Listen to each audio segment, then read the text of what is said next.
अस्सलाम वालेकुम। मेरी वॉइस क्लियर है?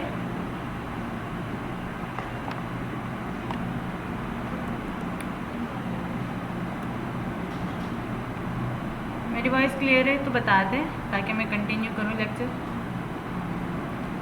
आज की क्लास बहुत शॉर्ट होने वाली है, ठीक है। और आज की क्लास में हम देखेंगे काउंट का फार्मूला। काउंट के जो फार्मूलाज हैं, लास्ट क्लास में हमने एवरेज के फार्मूलाज को डिस्कस किया था और आज की क्लास में हम काउंट के फार्मूलाज को डिस्कस करेंगे। शीट यहाँ हमारे पास पहले से रेडी है, शीट नंबर 14। अब इस शीट में हम क्या करेंगे, काउंट करेंगे। अब काउंट के 3 फार्मूलाज होते हैं, ठीक है। बेसिकली 5 होते हैं, लेकिन जो बेसिक वाले हैं वो 3 हैं, 2 जो हैं वो एडवांस हैं। पहला आता है आपके पास काउंट। अब काउंट क्या काम करता है, आपके पास ये न्यूमेरिक डिजिट को काउंट करता है, ठीक है। जो न्यूमेरिक वैल्यू होगी, न्यूमेरिक वैल्यू, ठीक है, ये उसको काउंट करेगा। और काउंट ए क्या करेगा, नॉन न्यूमेरिक को काउंट करेगा, सही। और काउंट ब्लैंक क्या करेगा, ब्लैंक से ही पता चल रहा है, जो ब्लैंक चीज़ें होंगी, एम्प्टी सेल्स होंगे, उनको काउंट करने के लिए काउंट ब्लैंक यूज़ होता है। तो काउंट का फॉर्मूला हम यहाँ कैसे लिखेंगे, इज इक्वल्स टू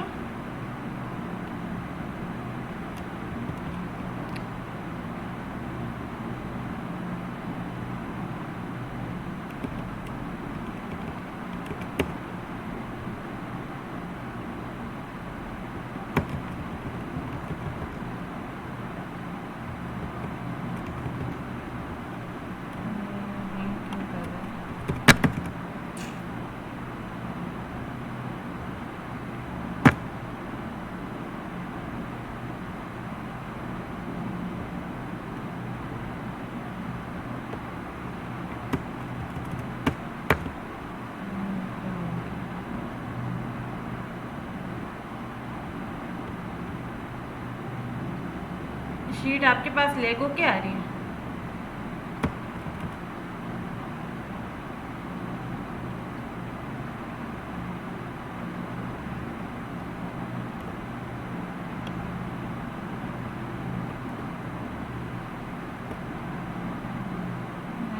मेरे पास इशू कर, अच्छा। काउंट का हम क्या लिखेंगे, is equals to count bracket open. अब ये जो डिजिट्स हैं इसको मैंने सेलेक्ट कर लिया, ब्रैकेट क्लोज। अब ये मुझे काउंट करके बताएगा टोटल नंबर मेरे पास कितने हैं, 9, ठीक है। और अगर मैं काउंट ए का फॉर्मूला लगाती हूँ तो देखिए ये क्या काम करेगा, काउंट ए ब्रैकेट ओपन, और इसी को अगर मैं सेलेक्ट कर लेती हूँ तो ये भी देखें 9 दे रहा है।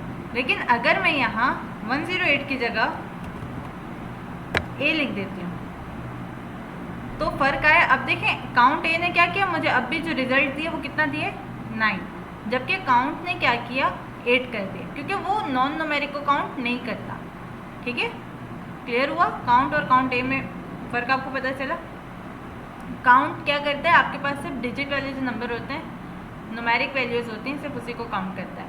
और काउंट ए क्या करता है, वो नॉन न्यूमेरिक को भी काउंट करता है, ठीक है। अब काउंट ब्लैंक क्या करेगा,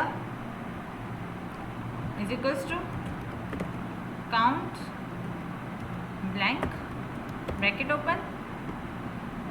और मैं ये पूरी शीट एक लाइन सेलेक्ट कर लेती हूँ। अब ये देखिए बता रहा है 0, लेकिन अगर मैं एक ब्लैंक कर देती हूँ, अब वो मुझे बता रहा है क्या है, ब्लैंक कितने हैं, 1 है, ठीक है। इसको भी अगर मैं ब्लैंक कर देती हूँ तो ये मुझे बताएगा ब्लैंक कितने हैं, 2 है, ठीक है। तो ये ब्लैंक सेल्स को काउंट करता है। यहाँ तक क्लियर है?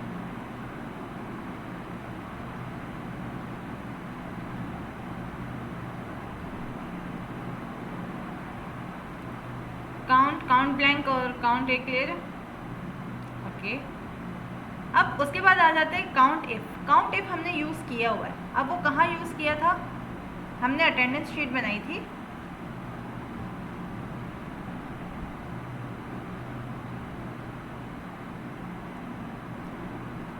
शीट नंबर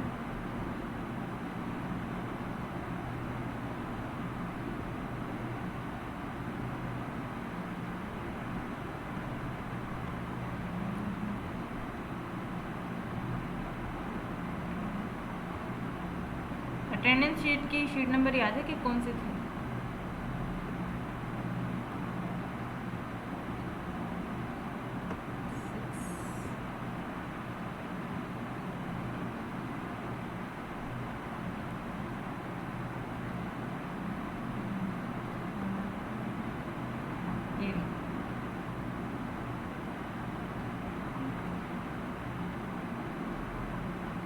यहाँ हमने यूज़ किया था अटेंडेंस को काउंट करने के लिए काउंट इफ़ का फॉर्मूला, अगर आपको याद हो तो। काउंट इफ़ किस तरह यूज़ होता है, यहाँ पे हमें रेंज देनी होती है और क्राइटेरिया बताना होता है, ठीक है।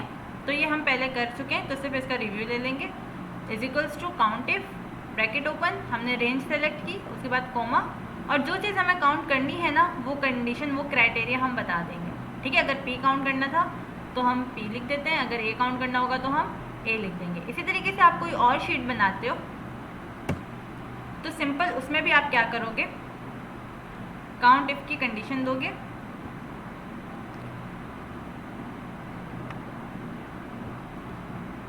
अब अगर मैं यहाँ देती हूँ कि मुझे काउंट करवाना है मेल और फीमेल, ठीक है, कि कितने मेल हैं और कितनी फीमेल हैं, तो मैं यहाँ लिखूँगी काउंट इफ, ब्रैकेट ओपन, ये मैंने रेंज सेलेक्ट कर ली, कोमा, अब क्या काउंट करवाना है मुझे इसमें, मेल, ठीक है। एंटर किया मैंने, तो मेरे पास मेल की क्वांटिटी आ गई, कितने मेल है मेरे पास, 1 2 3 4 5, ठीक है। तो ये हमने कौन सा यूज़ किया था, काउंट इफ।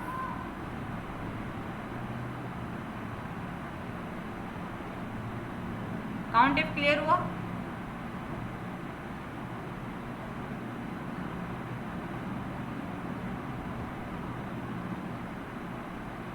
ठीक है। और इसी तरीके से हमारे पास आता है काउंट इफ्स।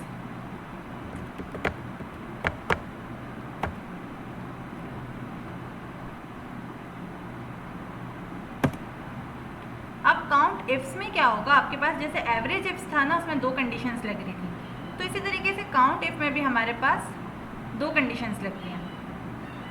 जैसे कि अगर मुझे बोला जाए कि इसी शीट में मुझे फीमेल्स बताओ कि फीमेल्स कितनी हैं, कौन से डिपार्ट की, CS डिपार्ट की, ठीक है, तो उसके लिए मैं किस तरह लिखूंगी, इज इक्वल्स टू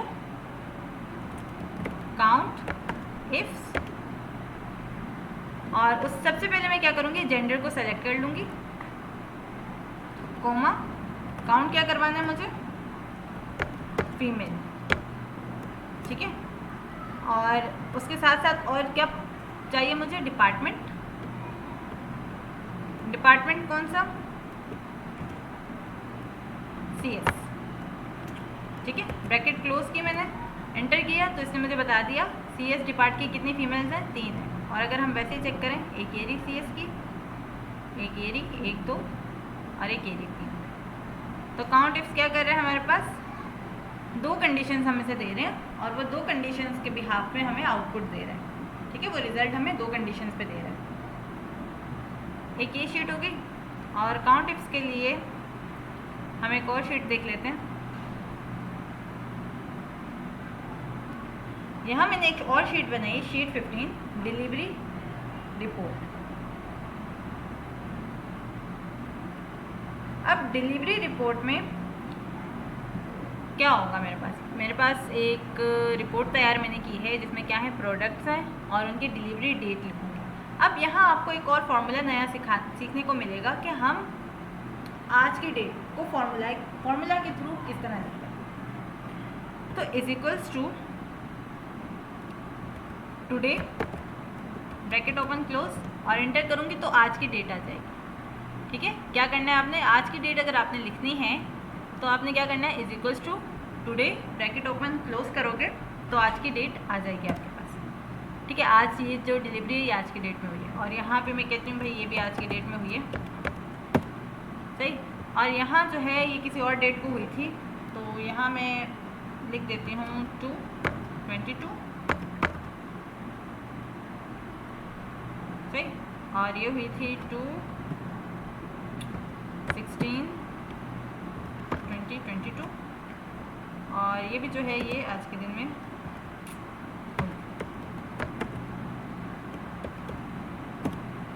ठीक है।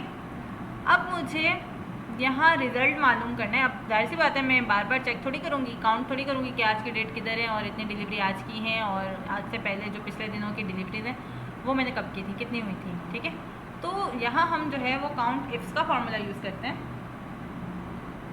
और काउंट इफ्स का फार्मूला हम किस तरह यूज़ करते हैं, इज इक्वल्स टू, अगर आज की आपने मालूम करनी टुडे, ठीक है, तो उसके लिए आप फार्मूला यूज़ करोगे काउंट इफ और आपने क्या करनी है, रेंज सेलेक्ट करनी है डिलीवरी डेट की। यहाँ से मैंने सेलेक्ट कर ली। अब पूछ रहा है कि भाई क्राइटेरिया बताओ, रेंज तो आपने बता दी, क्राइटेरिया बताओ क्या चाहिए। तो मैंने कहा today, bracket open close, again bracket close. ठीक है, मतलब कि टुडे, आज की डेट में जितनी डिलीवरीज हुई हैं वो बताओ। एंटर किया मैंने तो उसने बताया कि आज की डेट में कितनी डिलीवरीज हुई हैं, 3 डिलीवरी हुई हैं। फार्मूला क्या था, is equals to count if, range select कर ली, उसके बाद क्राइटेरिया इसमें रेट में ब्रैकेट दो आगे जा रहे हैं। यस, रेड दो ब्रैकेट आ रहे हैं ना टुडे के बाद, वो किसने लगाए? वो फंक्शन है, टुडे का फंक्शन है कि ये, अब देखिए यहाँ जब मैं डेट लिख रही थी ना तब भी मैं 2 ब्रैकेट लगा रही थी, वो टुडे के फॉर्मूला के लिए होती हैं। यहाँ देखिए फंक्शन कॉल कर रहे हैं हम, ठीक है, आज की डेट का हम फंक्शन कॉल कर रहे हैं, इसलिए मैंने जो है वो ब्रैकेट्स लगाई हैं। तो ये टुडे के लिए मैंने जो है ये टुडे के फॉर्मूला की ब्रैकेट है और उसके बाद जो ये काउंट के फॉर्मूला की ब्रैकेट क्लोज हो गई है, ब्लैक वाली। और पास्ट के लिए यहाँ कंडीशन हम बनाएंगे खुद। अब कंडीशन हम कैसे बनाएंगे, काउंट इफ के बाद मैंने ये रेंज सेलेक्ट कर ली, ठीक है, और यहाँ मैं लगाऊंगी लेस देन का साइन, ठीक है, लेस देन, एक तो लेस देन हो, ये रेंज जो है ये लेस देन हो, एंड और क्या हो, टुडे, मतलब कि आज के दिन से लेस देन, मतलब आज के दिन से जो कम की होंगी ना, लेस देन मतलब डेट, इससे पीछे की जितनी भी डेट होंगी वो बताओ। ठीक है, पास्ट के लिए हम ये फॉर्मूला यूज़ करते हैं। कंडीशन बनाते हैं हम लेस देन एंड टुडे, मतलब कि जो रेंज है वो कम हो, किससे कम हो, आज की डेट से। ठीक है, तो वो मुझे बता देगा भाई कितनी है पास्ट की डिलीवरीज, 2 है, एक ये वाली थी और एक ये वाली थी, बाकी जो 3 थी वो टुडे की डिलीवरी। क्लियर है?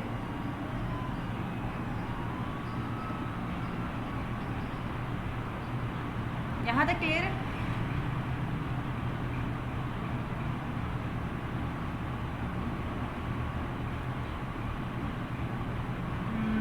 ठीक है, और इसके अलावा एक और हम डेट का फॉर्मूला देखेंगे। कंट्रोल एन करूँगी मैं, सिस्टम को आज करो।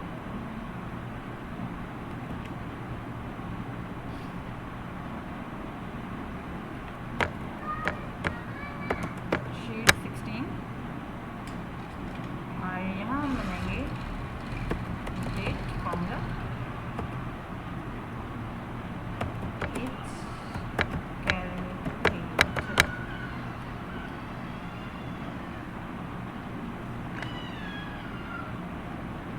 अब मैं कह रही हूँ मैं यहाँ एक ऐसा कैलकुलेटर बनाऊँ जिसमें मैं अपनी डेट ऑफ बर्थ एंटर करूँ और वो मुझे बता दे कि भाई मैं कितने साल की हूँ, कितने महीनों की हूँ और कितने दिन की हूँ, मतलब कि ईयर, मंथ और डेज।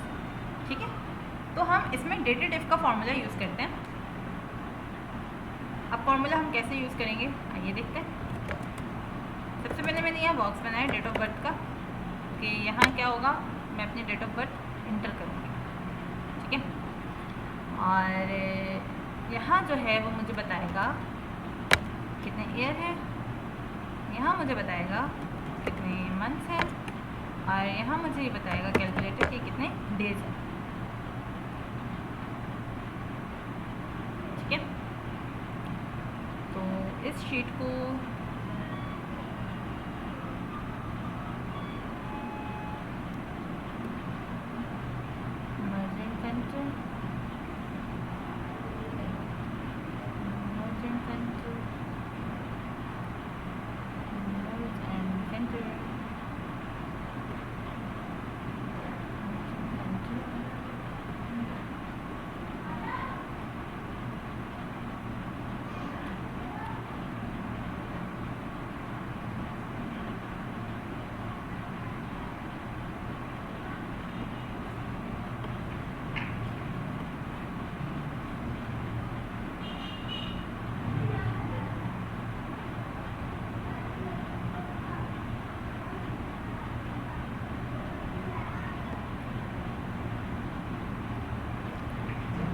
अब हम जो फॉर्मूला यूज़ करेंगे वो है डेटेड इफ, ठीक है।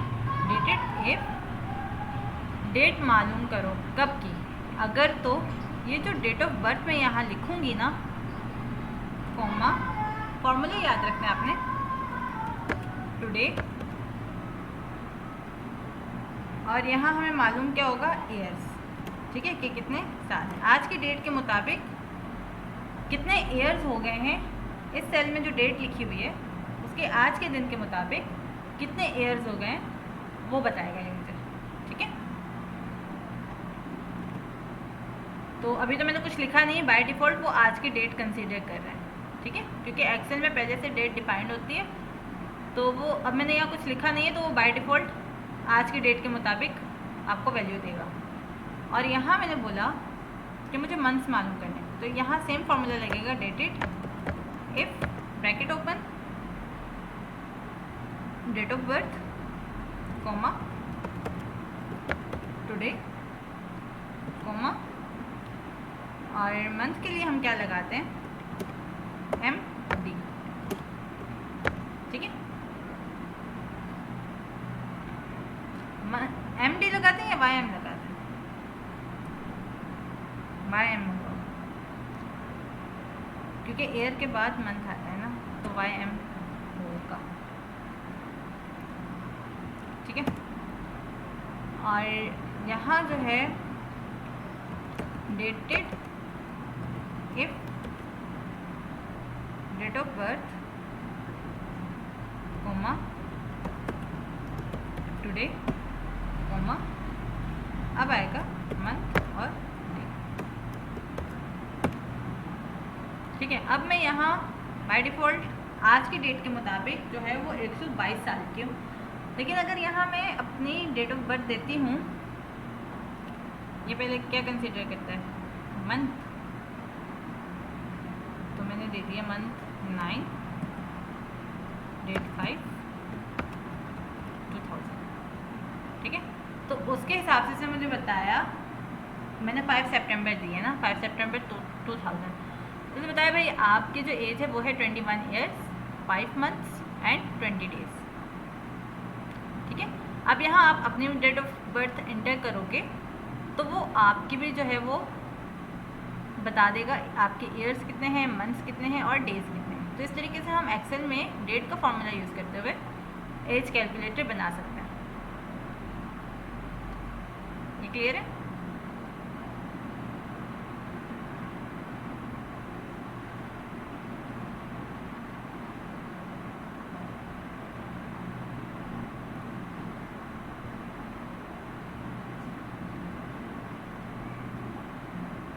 हेलो,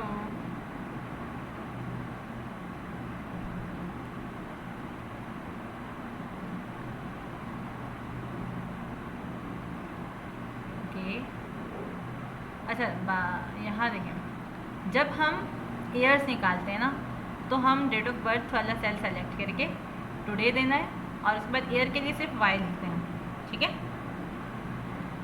और जब हम बात करते हैं मंथ्स की तो हम YM लिखते हैं।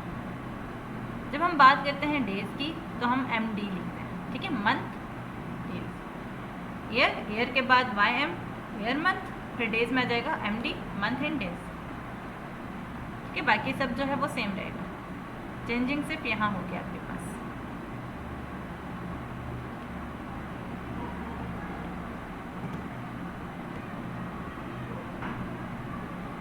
यहाँ तक सब क्लियर है?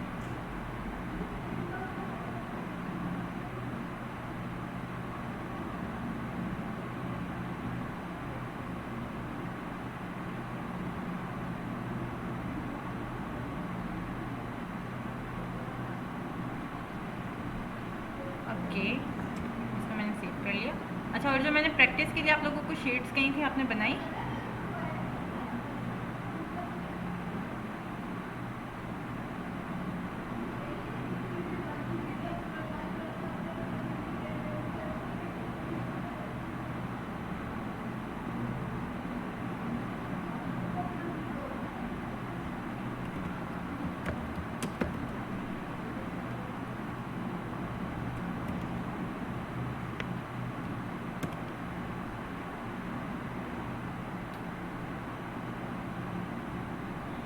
चलिए ठीक है, आज की क्लास को मैं यहीं वाइंड अप करती हूँ क्योंकि मैंने आज कहीं जाना है, तो इस वजह से मैंने जल्दी क्लास रखी थी। ठीक है, तो आज मैंने 3 शीट्स कवर करवाई। अब कल से हम जो है वो वीलुकअप की तरफ आएंगे, वीलुकअप का फार्मूला देखेंगे, डायनामिक वीलुकअप और कंप्लीट जो है वीलुकअप देखेंगे हम। तो कल से जो है वो आपकी एडवांस मतलब कि जो मेन इंपॉर्टेंट, बहुत ज़्यादा इंपॉर्टेंट यूज़ होने वाले फार्मूलाज हैं वो होंगे। अभी तक जो हमने देखा वो बेसिक और थोड़ा बहुत था, एक जो मतलब शीट्स कुछ थी जो एडवांस में यूज़ होती हैं ऑफिस वगैरह में। ठीक है, और अब जो है वो वीलुकअप यूज़ करेंगे, उस पर आपने काफ़ी ध्यान देना है। ठीक है, उसकी प्रैक्टिस भी करनी है, नहीं करोगे तो वो भूल जाओगे। सही, तो आज की क्लास को मैं यहीं वाइंड अप करती हूँ। Thank you so much.